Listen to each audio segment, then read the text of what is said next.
On the show today, Ashanti Brancher. He is the founder and director of the Ever Forward project. He is known for doing work with men, doing work, we'll talk about masks, I'm sure, talking about feelings, working with people of color, particularly boys, youth, from Oakland, California, I believe, sir? That's right. And welcome. How are you doing today? Man, I'm doing great. I'm here in the office, and it's an opportunity for me to kind of get out of the house, because otherwise I'll start dusting and cleaning, and I need to be in my space so I can be focused. So I'm here in the office, ready to get the day going. It's early here, so I'm really excited to be on this call with you. Ashanti, I'd love to hear a bit about your life story and how you got interested in the work that you do. Yeah, thank you. I am from Oakland, California. I was raised by a single mother. My father died before I was born.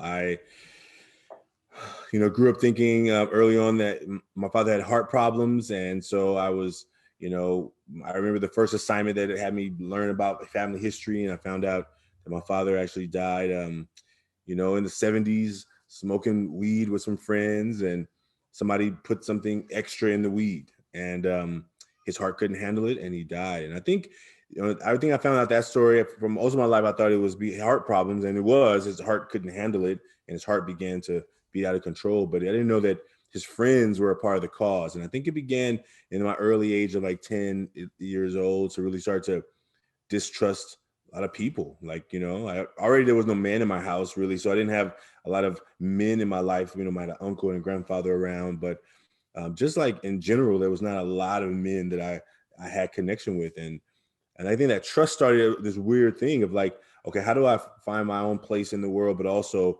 how do I be trusting people really at an arm's length? And, middle school was a rough time for a lot of people, but definitely for me, on the wrong road.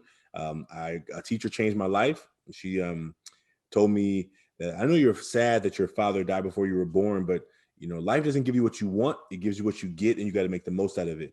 And I think that teacher, and I'll never forget her, she changed my life. And I think it was her who said, you have permission to be sad. In my community, boys can't be sad. Grow up, suck it up. Don't show no feelings. Men don't cry.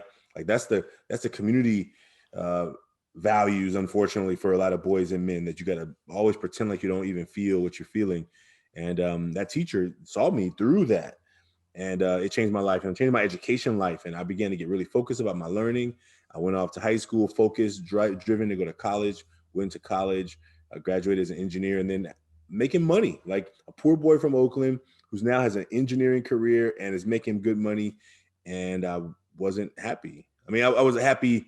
I was happy around Friday, around 5 p.m. and around Sunday, around 7 p.m., the happiness started waning.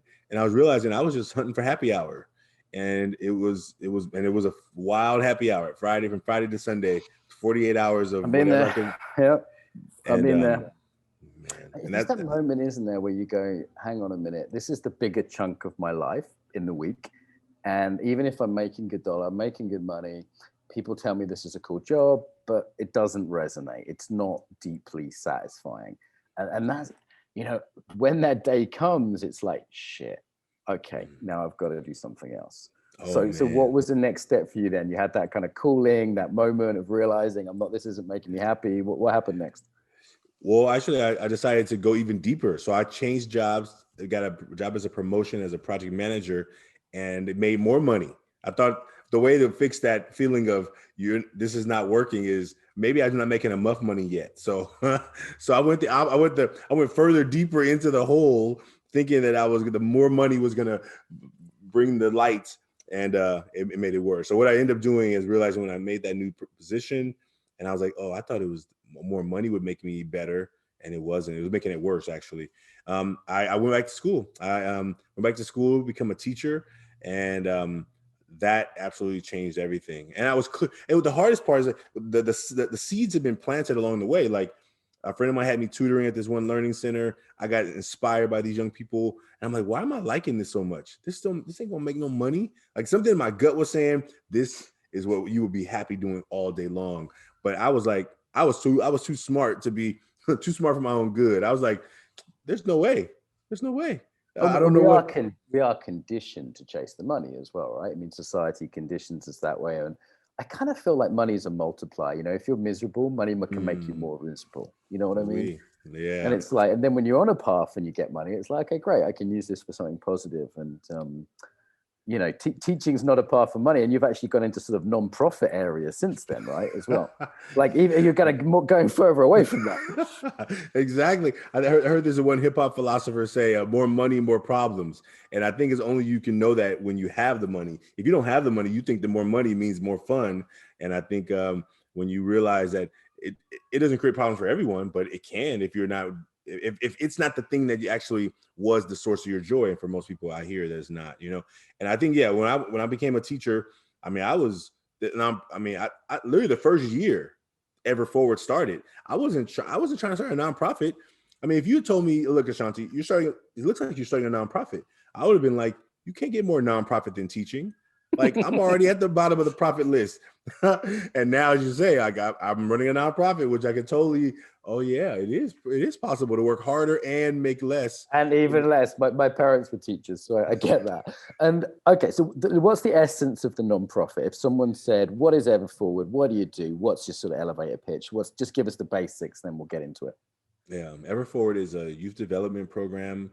We have 3 programs. We have Ever Forward Club, which is for young men, middle school and high school, really helping young men have a safe space to talk about whatever's going on in their life and know that it's okay, that they're expected to navigate their emotions in healthy ways and not push them and shove them down.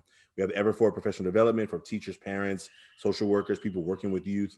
I mean, even sometimes some corporate people who want to build deeper teams and connection. And then we have Ever Forward Experiences, which is the work we do around the world with our Million Mask movement, and really helping people recognize that there's more to all of us than anybody could ever see by looking at us. And so our work is really about building connection, helping people build deeper connection, and really helping people around the world realize that they're not alone. That's our really program, the purpose of our program. Beautiful. I want to sort of look at the different parts of this. So let's go again, like why young men, and as I understand it, Black and Hispanic men particularly, right, in your work? Is that right in my research? That was a founding club. I mean, we've gone on to serve all young people, but they started with those because those are the students at my school who were doing really horrible. 47% of probably 47% of African American Latino males were failing half of their classes or more. I'm like, wait, how are half of the African American Latino boys failing half of their classes? And there was not one program at that school to fix that, to do something about that. And that's where it started. I mean, I was one of those kids, you know. I was from a low-income family, in a school that was like, whatever, the good kids, they move on. The bad kids, they don't. And there was really nothing unless you grabbed on to stuff. There was stuff there, but if you didn't know it was there, you would never see it. It was no programs going and grabbing students who were struggling, saying, hey, is this okay for you? Are you happy where you are? And really helping them to like navigate, because they're smart enough to know whether they're happy in their performance or not.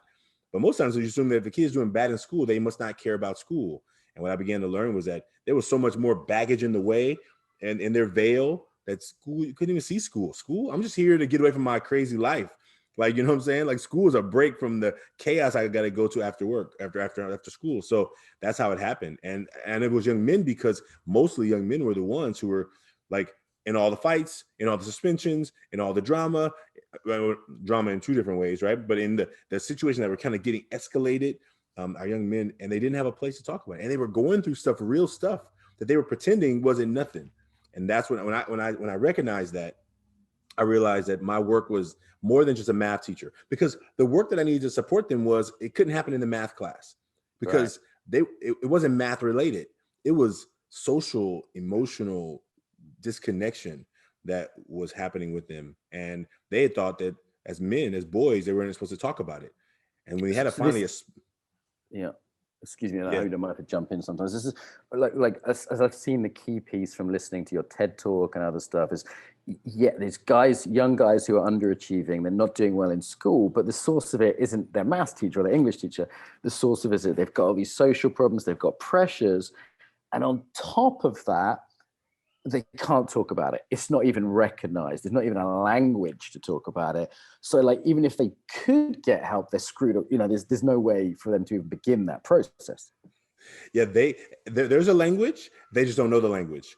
Uh, There is help. They just can't see the help. And so the challenge is that you got all of like people say, hey, why are you doing so bad in school? There's all these resources. But if you can't see the resources, then the resources don't exist in your world. And if your world is population 1, then all you can see is the things that are important to you. And yeah, absolutely. And now having the language about it, like there's a writer named Mark Brackett. He talks about if you can't name the emotion or the thing you're dealing with, you can't name it, you can't tame it. So if you turn everything into anger, but actually you're sad, afraid, and stressed, then you don't know if sad or afraid because you're told men are not supposed to ever be sad or afraid. So therefore, you just get angry about everything. So everything turns into anger, and people are trying to help you solve the anger, and it's not anger. What is it? And I'm kind of one of these guys. You know, I definitely experience anger more than other emotions. Then sometimes I really look at it and I'm like, oh shit, I'm actually scared, and you know, I'm covering that up. Why is it? Is it just because it's one of the few acceptable emotions for guys? Like why is it? And I'll say we, because I definitely include myself in this category. Like, why is it we do anger better than other emotions, as it were? Is it just what's allowed?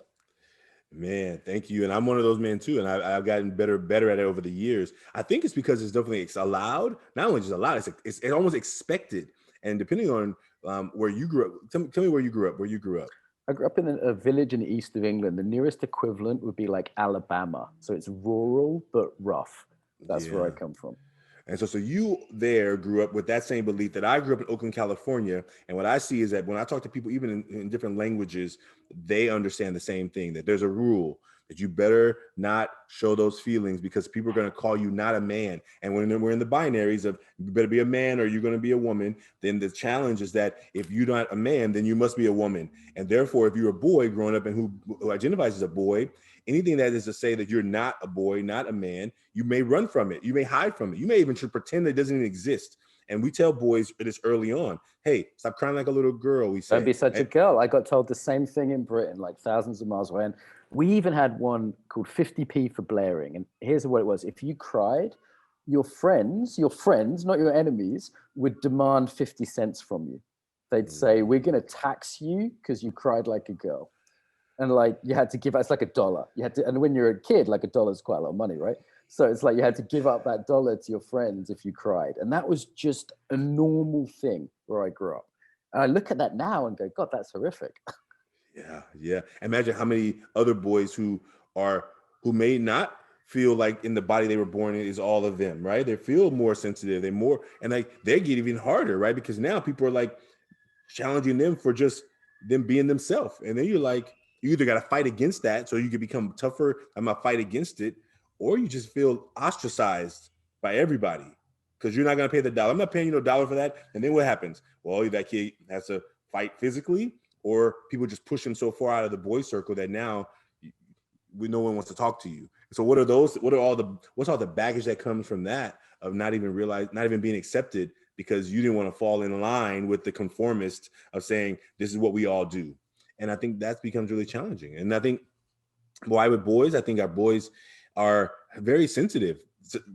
Scientists say that boys actually growing up are more sensitive than girls are. Okay. But what happened? We just biologically, we trained it out of them. We trained it out of them to say, like, if you I forgot what the study, Michael Gurian does a lot of talk about this. Like, if you do studies of boys and how boys and the crying, just using emotion, right? Boys cry more than girls, right? But what happens early on is that fathers, if they have fathers, and I didn't have a father in the house, but I still learned these lessons, right? There was no man in my house telling me don't cry. I learned it from the community around me. Oh, if you do that, then that's going to be bad for you. And what happens? You learn it quickly, even with no man there being the structure of it. The community structure tells you. That's right. I remember we used to fight a lot as kids, and there was this one kid who was really small, but he never cried when he was beaten up, and everyone used to really respect him. I remember his name. His name was Dominic Longobardi. He had this weird Italian names, and there wasn't many immigrants where I come from. People are beating him up for being an immigrant. He's little, but everyone respected him as a boy because he never cried, you know?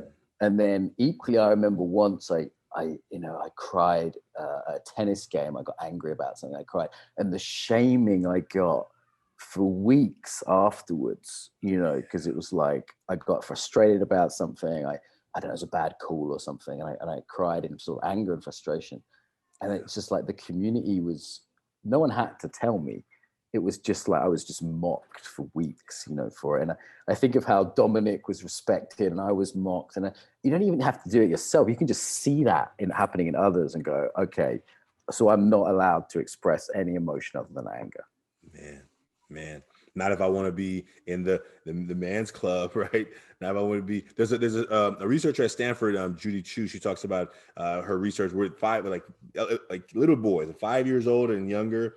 Like they had the mean team, right? The boys club over here, and we had to be against the girls, and you can't go hang out with the girls, or you're not a real boy. Like these are little boys, like that are learning these behaviors from where? From either TV, movies, video games, that tells us we got to be different and we got to be better and tougher and stronger. And if you hang out over there, then you're not a real boy. Where do they learn that? I was at a screening recently, a parent of a second grader. So he's like 7 years old. She said, my son came home the other day. He has a best friend. They share lunch. They hang out. They sit together, eat lunch. And one kid walked over and said, "You two are gay." Now this kid, second grade, didn't even know what gay was. He came home and asked his mom, what is gay? She said, why are you asking? He said, well, we were having lunch. I was having lunch with my friend, and we were, sharing lunch, and we were just doing what we always do. And some boy walked over and said, "You two are gay." So that's interesting, because that's another piece, right? There's, you can't express emotion, but you can't be close with other men. So if you think about what this is doing, it's like, of course you have, like, men and boys, not only can we not express ourselves, but if we get support, then that itself is also bad. So it's like we're doubly screwed. Absolutely. And we want it. The sad part of it is that if you really get to the heart of men who are willing to open up, we want to have tight, connected relationships with other people. Like maybe with a partner intimately, but also with a guy friend we can just talk to and be. But why is it trained out of us? Well, because there's this society that says, well, something must be wrong with you if you want to have a close male relationship. I mean, I think that those are when boys lose their friends and their parents are like, I've seen it happen in stores. I've seen it happen on TV. Like you see it like, hey, don't worry about him. If you don't want to be your friend, don't worry about him. Like, I don't think often we tell girls don't worry about losing their best friend, but we tell boys don't worry about losing your. And I'm speaking in generalities a lot because I want people to understand the extremes, because you may not be that kind of parent or that kind of brother to your brother. You may not have been treated like that growing up. But what we see in a big spectrum around the world is that whether I'm in India, I'm in Australia, I'm in New Zealand, I'm in Africa. We're talking about the same experiences, even though we grew up thousands of miles apart. It's very similar stuff. And I saw the same thing in Ethiopia. You see it in Japan. Everywhere I've been, I've seen the similar stuff. So there's definitely that pattern. So obviously this has a consequence, right? Like the guys are either frustrated, they're not doing well in school. It's a big problem in the UK that boys do way worse than girls in school, of all ethnicities, actually. Yeah. And then there's the suicide, the drugs, there's all the other stuff, which is like, it's got to go somewhere, right? That's right. And we see right now, definitely with a lot of young people staying at home, being stuck in the houses, this energy is getting erupted, right? We know that, early in the pandemic days, we saw that, Pornhub had a huge spike in their viewership, right? Because what are boys doing all day long? They're at home. They want to connect with people. There's no connection. I got to be in this house all day long. I saw a parade of about 500 bikes the other day, mostly young men. And I was just thinking, literally they were in the marina area, 500, like literally 6 minutes of recording bikes and bikes and bikes. I'm like, where do these people come from? And what I was thinking while it was happening, I'm like, what if all of that energy, and they were riding in a rural area, so there's no buses that they had to ride to get to this place where I was at. I was there for a walk. I'm like, imagine all this energy stuck in people's houses right now. Hundreds of these young men with all this energy riding for however hours they were riding, all that energy stuck inside houses on these devices. Like, what do you? It's like men are already a pressure cooker, and then COVID's created a pressure cooker on top of the pressure cooker. There's an emotional pressure cooker, and it comes out in sports. It comes out in in excessive sexuality or whatever, because people are lonely and they've got emotion that's frustrated. And now on top of that, we've added this COVID pressure cooker. Oh man, without a doubt. And I think one of the things we see in our young men and what we hear from them is that, man, I just can't wait to things to get back. Right. And even for young men, now let me just say this really clearly, because I know there's some young men out there who actually are loving it. I know some young men Okay, who actually are thriving because Okay. they don't want to have to be dressing and figuring out people are going to judge what you look like. They don't want to have to be worrying about what their hair looks like because everyone talks about bad. They don't want to have to worry about they have no new shoes because no one's ever making fun of their new shoes or their lack of new shoes. There are some young people who are thriving because they get to just be themselves in their own house by themselves. So I don't assume that everybody's struggling in this moment because I know some young people in my own work who are loving it. They're like, I ain't got to worry about nobody. Only thing people got to see is my head. I just got to worry about a shirt and, whatever up here, right? Like, so I do know that it's not everybody, but I do know that a lot of our young men who want connection, but are told they're not supposed to get connection, because even the palling out with your friends is connection. Even if you're not talking about your emotions, you're just talking about stuff, you're part of a little connection. You're part of a little crew. You're part of a little group of friends who you just get to be with. What happens when that's disconnected? What happens when that's, and these devices that we have are beautiful, right? They let us connect, but we see that they're still limited, right? As much as we try and make them so that satisfy. It doesn't satisfy everything, right? Yeah. Or I'm searching for the dopamine hit. So I'm doing stuff now that I probably wouldn't have done before, but now I need more stimulation because I need more people to see my stuff, I took social media off my phone about a month back because I shut my mouth off and I got in trouble. I took all the social media, killed it off my phone. And I tell you what, I immediately felt better. And then I got like another little addiction on my phone. Like I was playing with Bitcoin and I started like checking it every 10 minutes. And I was like, oh God, it's the same thing, like, and I realized that I wasn't really getting connection from the social media. I was just getting that little dopamine hit. And that's not a substitute for the real satisfaction of human connection. Yeah. And imagine even what you were checking has potential to send you to a super high, or even, and if you have money involved, a super low, right? It's like, what's going on? Oh my God, right? So imagine how quickly the change of a screen could change your mood just by little thing in your hand, just little thing in your hand like that. Absolutely. Okay, listen, let's get to mask, because you were talking about mask before it was cool. You're ahead of the game here.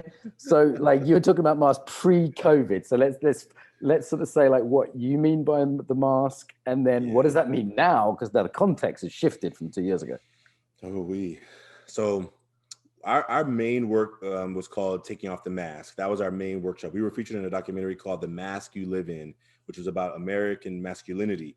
And even though it's about American masculinity, we see that type of context of the documentary, people around the world recognize it. So The Mask You Live In was this idea that they were going to come film me doing some work with some of the boys I work with, young men. And I said, well, you should go to our club that's actually the best club, because they do the more deep work. And they were like, well, we want to see where you do the work. I said, well, the young men I'm working with, they don't open up. They don't talk. They don't share what they're going through. And they were like, well, we want to see the resistance. I'm like, all right, I'm glad you want to see resistance. So I was working with some young men at this high school, my old high school, not opening up. And what happened in that moment, when I was thinking about what they were going to come and see, they were going to see young men pretending that everything was fine. When we do a check-in on a scale from 1 to 10, all those young men are like 10s, maybe 1, 9, 10, 10, 10. I'm good. I'm good. Everything's fine. Yeah. I'm fine. And I knew it wasn't, because I was one of them. And not only was I one of them, I was a dean. So all the referrals and all the suspensions go through my office for the most part. So I knew that they weren't fine, but they in front of each other, I can't tell their business. My job in a circle is to hold space. So anyway, I said, well, what if I can make them talk about it without talking about it?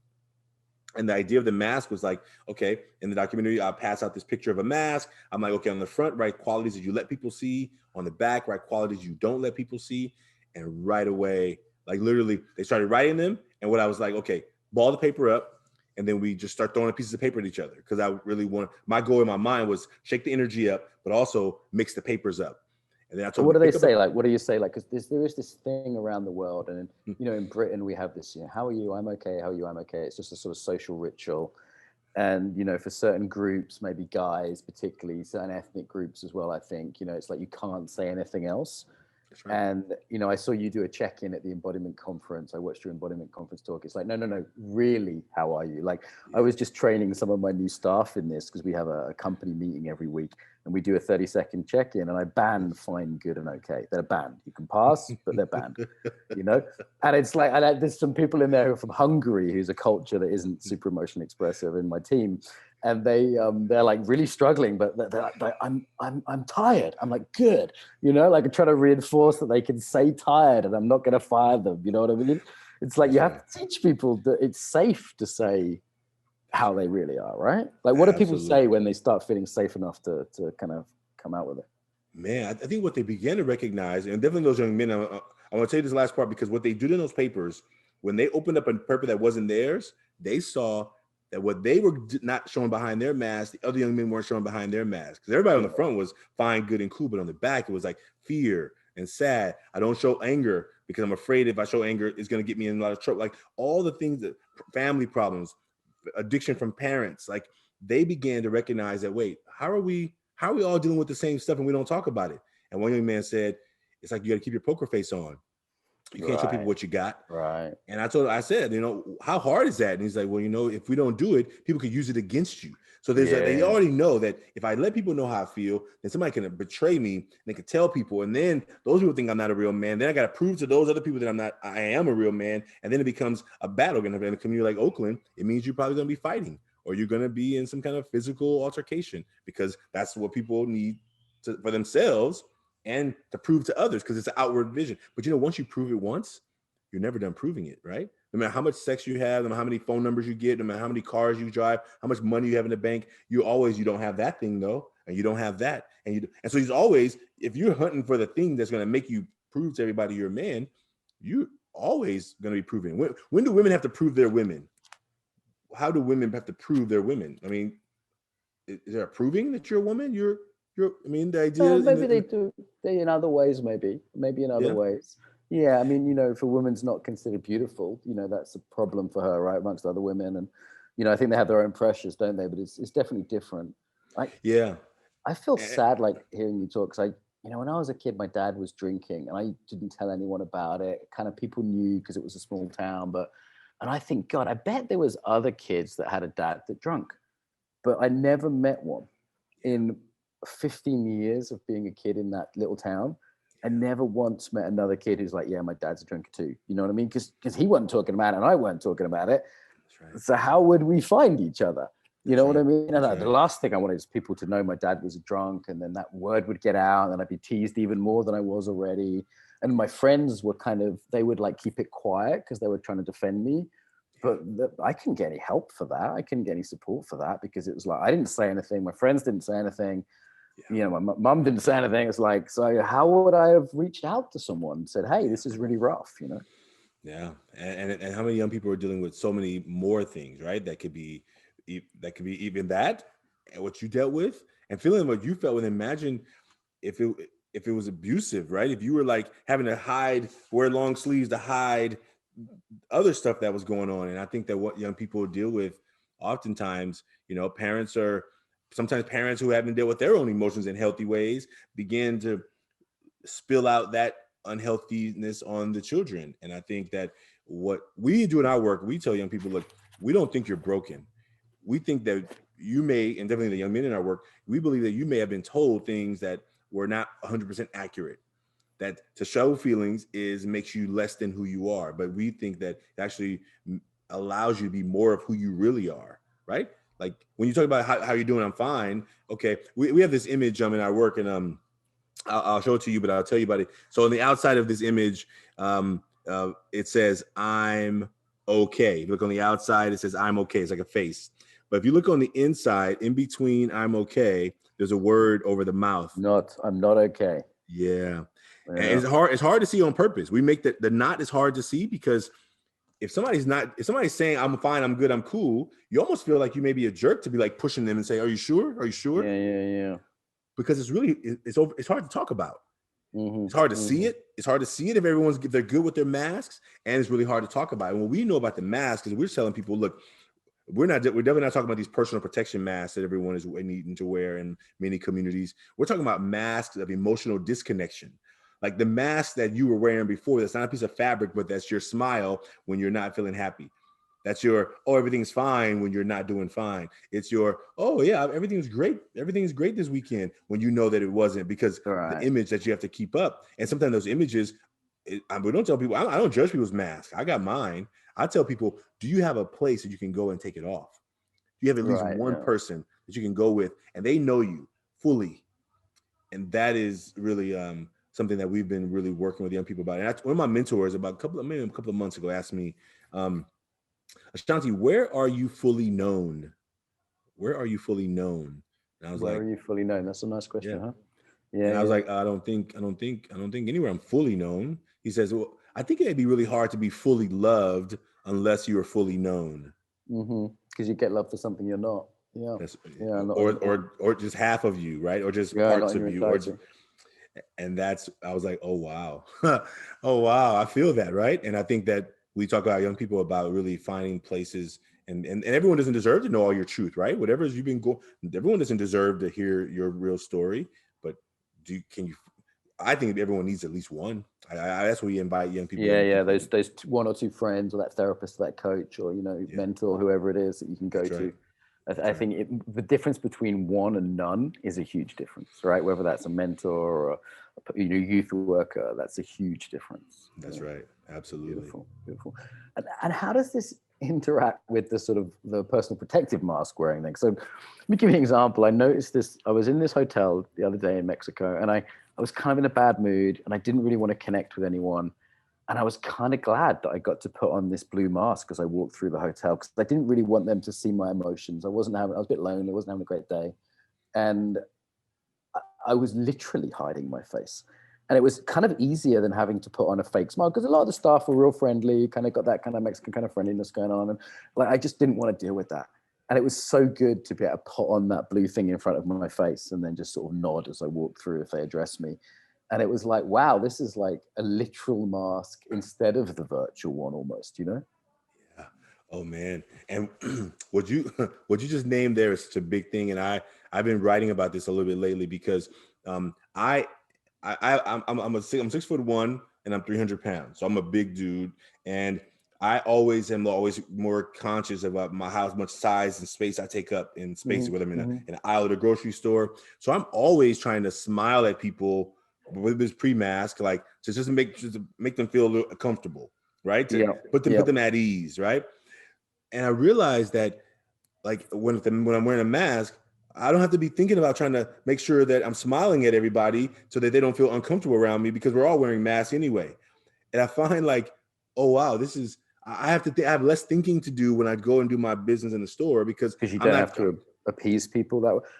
I think this is something that men have to do more than women in a way. And I've heard from black friends, they have to do it more than white guys. Because taller guys too. So there's a few variables here. If you're like a tall black man, and tell me if I'm wrong, because I don't know your experience, but I'm imagining a lot of people are scared of you before they even fucking meet you. You know what I mean? So like, is that the case, or am I hearing it wrong?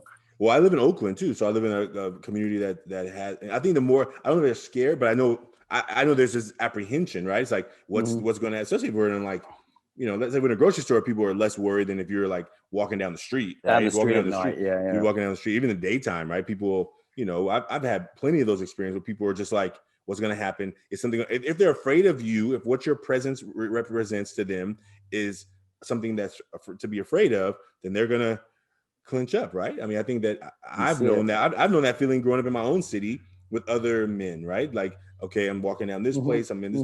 Like, I think the idea is that we don't know what's behind what people are looking. People may smile at you, and then something may attack you. Like, I've had smiles turn into fights within 30 seconds, right? Like, because it's not what you see on the outside, is what's happening behind the mask. Right. I tell you what, I really noticed the difference was when, I think as a young man, I gradually got used to creating a certain amount of anxiety. And I'm not even a big guy, but I'm a guy, I'm stocky. And then it was when I was with my niece for the first time, and I would look after my niece, and she was like 3 or 4, and my sister would say, take her for an ice cream or whatever. And then all of a sudden, everyone was chill. And I was like, oh shit, you're not scared of me anymore because you think I'm like nice dad with his daughter. I didn't know I'm an uncle, but they're like, oh, and everyone was reacting really different. And I was like, oh God, for the last 10 years of my life, people have been scared of me. And I didn't kind of even, on a subtle level, right? As you say, it's not if you, street at night, it's very different than just in a pub in the day. But absolutely, it wasn't until I was with my niece that I went, oh wow, that's interesting. Because people were responding really differently. Absolutely. And it almost is like this idea that, oh, you can be calm. So I don't have to, you're not a threat to me necessarily in this. Yeah, I'm safe. You can be a nurturer.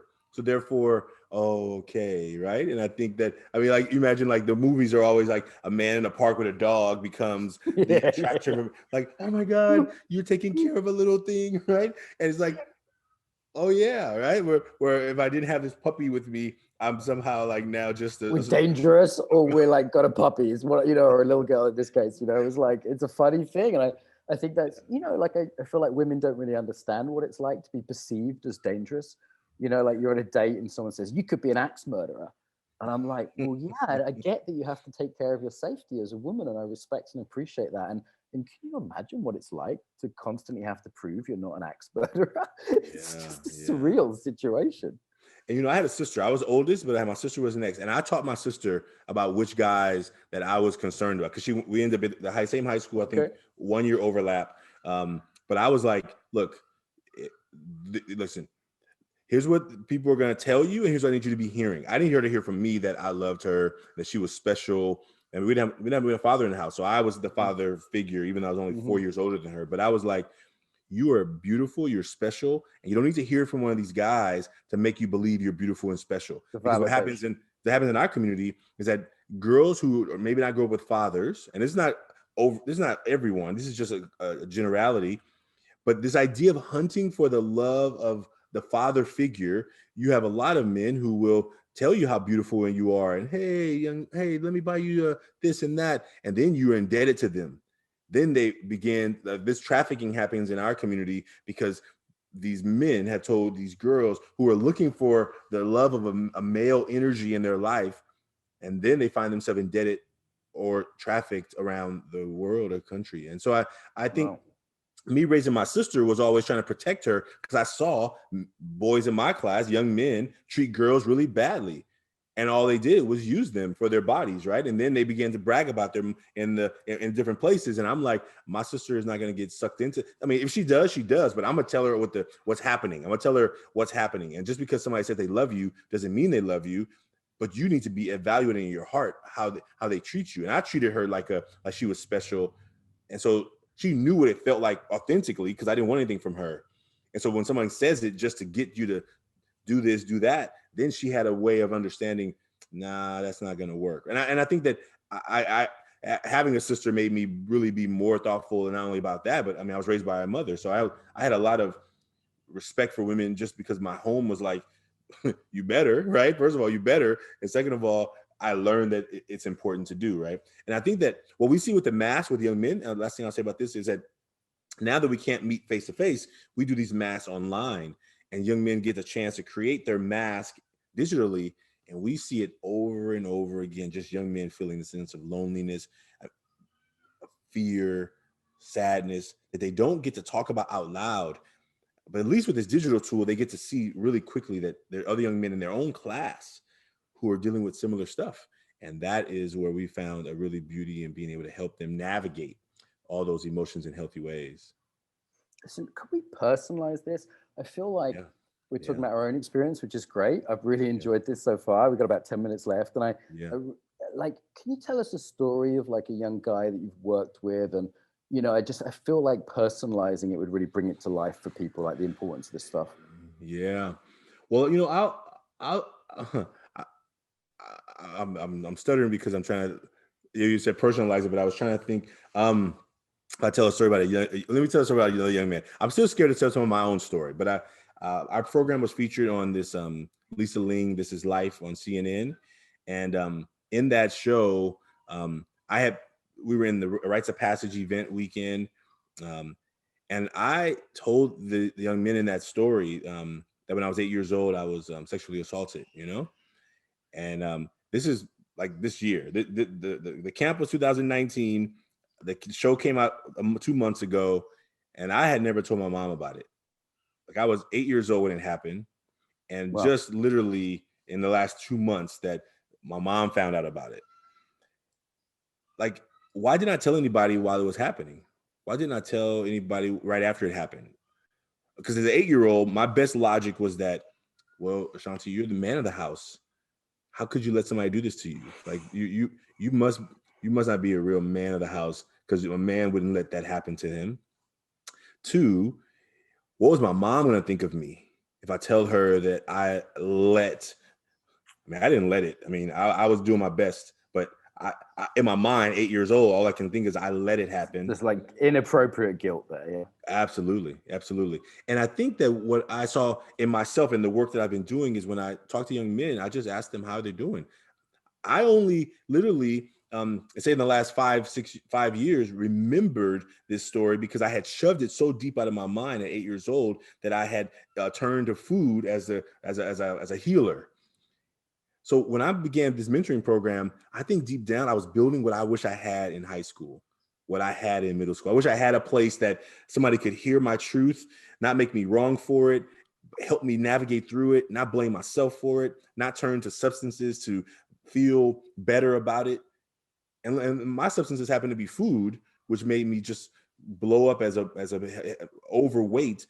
But I see a lot of young people today turn into drugs and alcohol. People turn to something to cope, right? They have to turn to something. And it's so beautiful to provide as an adult what you needed as a kid.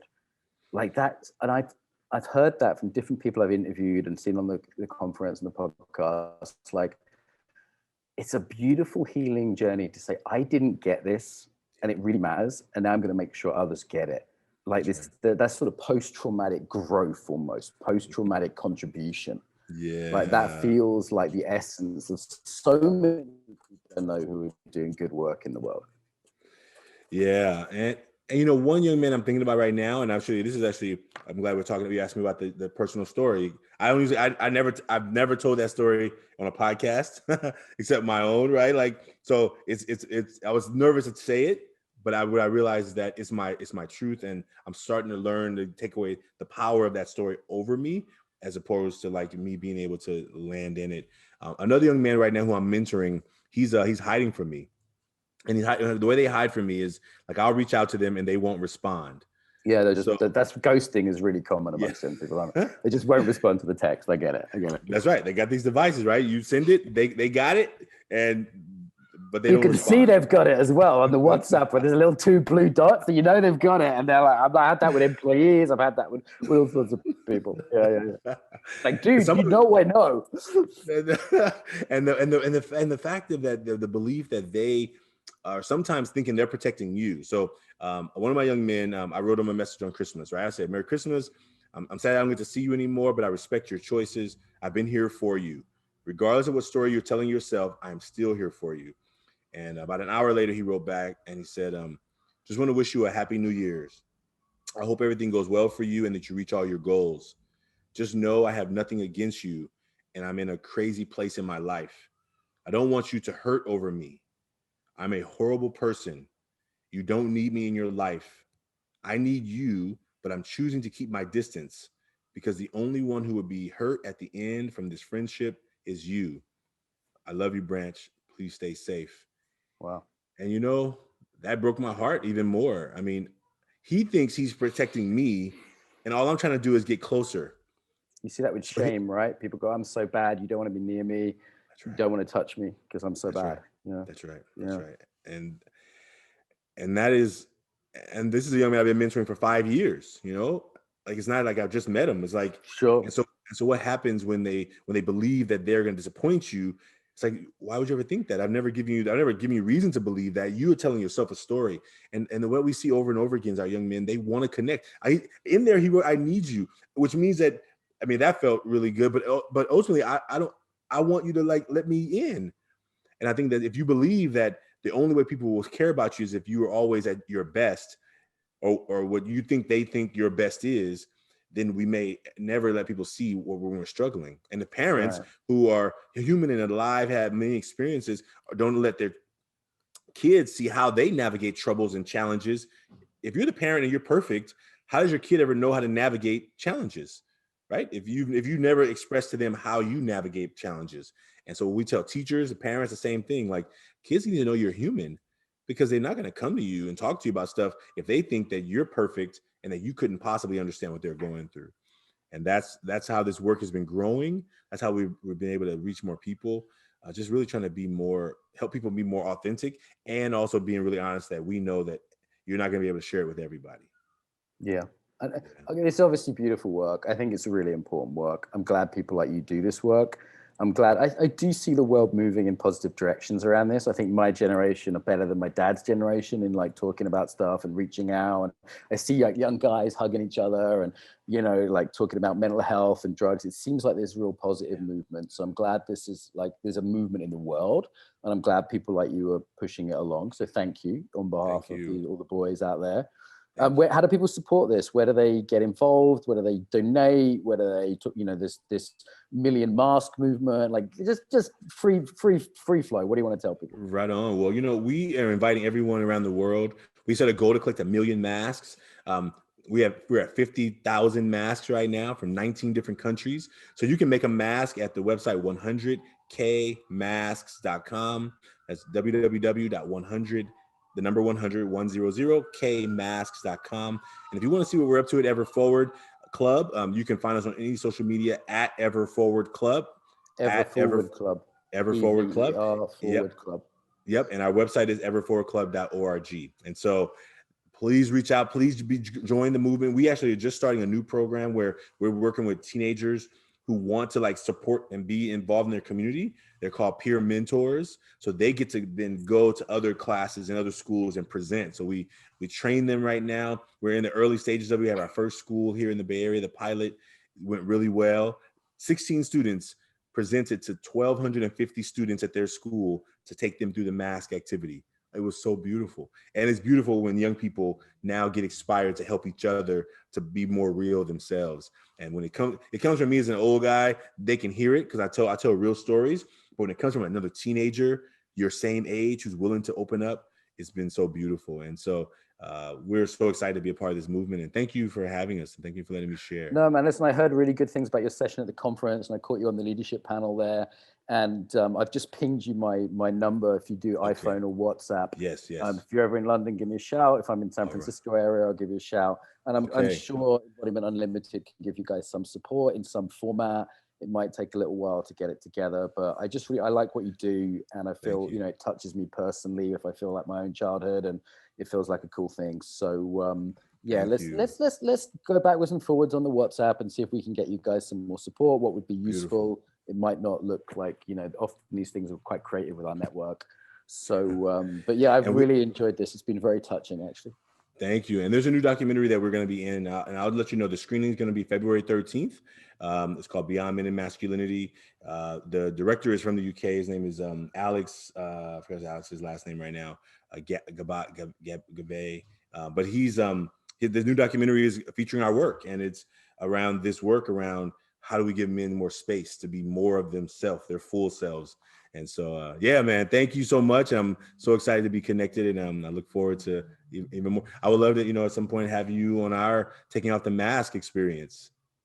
I'd love that. I'd love that. Listen, awesome. I'm glad my Airbnb Wi-Fi held up because I was really looking forward to this. And the Wi-Fi crashed this morning. I was like, don't crash for Ashanti School. I really want to talk to this guy. Okay, so I really need to go, unfortunately, but this has been great. So right on. Take care of yourself. Be well. Be well. Bye-bye.